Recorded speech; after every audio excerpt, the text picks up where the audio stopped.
I find that anxiety is something we don't pay much attention to, or we try to deny, or we try to handle with medications. And this is not a condemnation of medications. There are people that really do require medications, and medications are doing a fantastic job for them. But sometimes it feels like it's the go-to. And the problem is that anxiety is never, ever gonna go away.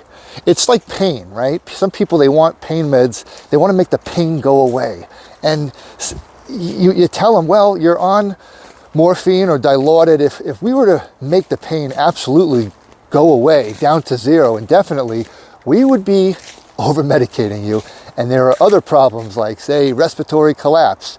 And so you develop a plan with the patient if there's an acceptable amount of pain that they agree to, and maybe we can get it down to there because we don't want to over-medicate. I believe the same goes with anxiety. There's a little bit that's always going to be there, and you may have to deal with it, but there's ways to deal with it.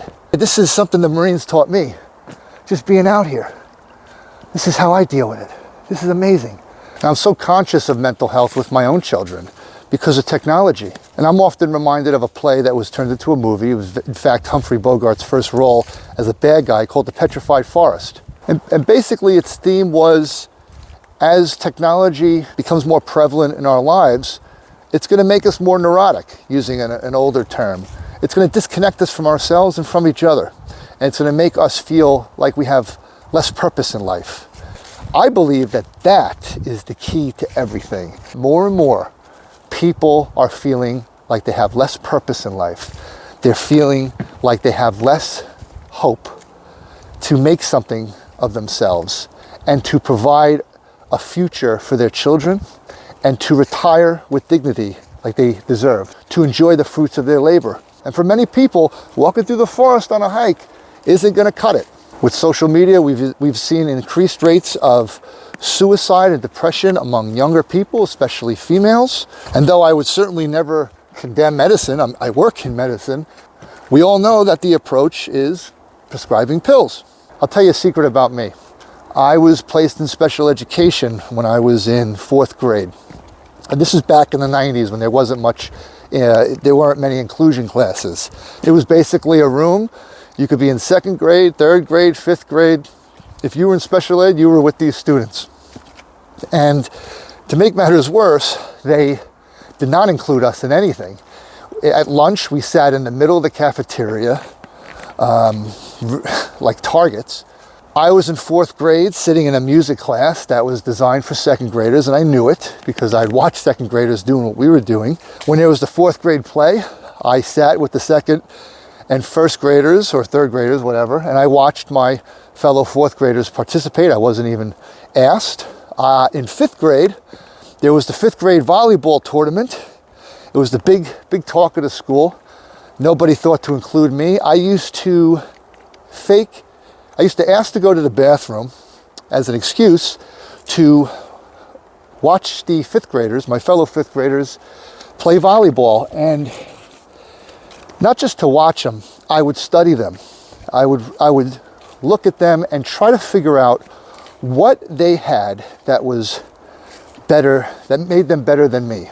10, 11 years old, 5th grade, and I was at the gymnasium looking through the door, really brainstorming, really trying to figure out what they had that was better, that made them better than me. I overate, I gained weight, I wore glasses, I was a target, I was bullied. I mean, thank God at the time there was no social media. I can go home and escape it all, and I did. I retreated to art, I retreated to video games. I didn't really go into sports until I was in 7th grade. So at that time, I was just an overweight, four-eyed geek. I really believed I was worthless. But time went on, and I was very motivated, even at that time, to get out of special ed. I studied harder. I was mainstreamed in regular ed for a few classes. When 7th grade came, my parents supported me as I entered football and wrestling and track. I lost weight.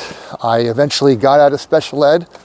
I'm really grateful at the time that there wasn't a philosophy that I've seen that more prevalent today, where self-acceptance is really important. But I feel that if I was going through that today, some guidance counselor would have put me on antidepressants and would have told me I was fine the way I was, and that there's some truth in that. Certainly, you are who you are, but I do feel like we should always be working on ourselves, and I don't see anything wrong with the 5th grade me despising his situation, looking in the mirror saying, you know, I want to be in shape, and I don't want to be in special education.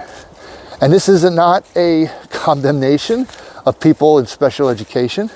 My mom is a retired department head of special education, and I have always spoken highly of people in those situations.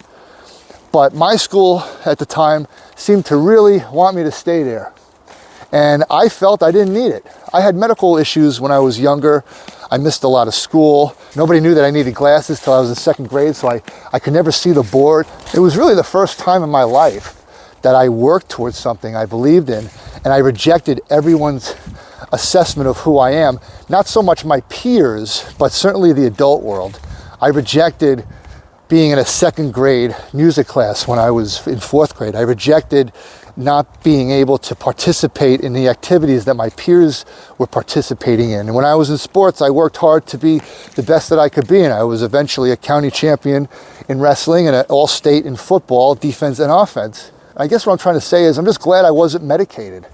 I'm glad that some adult wasn't trying to derail my efforts and try to get me to feel comfortable where I was, because I was hateful. I hated myself and I hated everybody else.